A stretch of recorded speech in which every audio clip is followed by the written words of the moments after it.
Welcome to Pindar Poetry. We hope you learned something new. Enable Bluetooth on your PC and set earphones to pairing mode.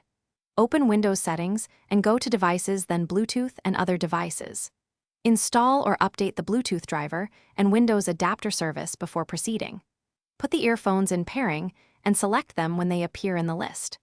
Restart the Bluetooth service if the device fails to connect or shows headphones only.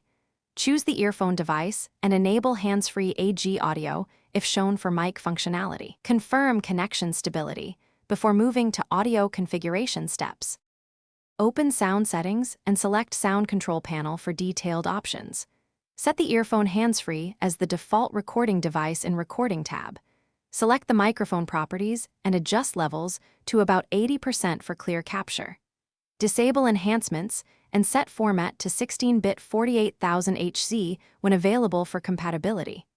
In Playback tab, switch the output to hands-free if you need voice chat only. Switch the output to stereo if you need music quality, instead of mic during calls.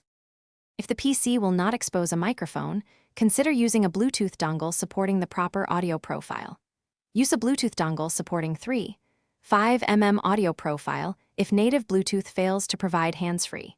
Use a virtual audio cable or VoIP app to bridge high-quality audio and mic when profiles conflict. Keep earphone and PC Bluetooth firmware updated to reduce pairing issues and dropouts. Test the microphone first with the Windows Voice Recorder app before joining meetings. Mute other audio devices. Thanks for watching. Consider subscribing if we helped you.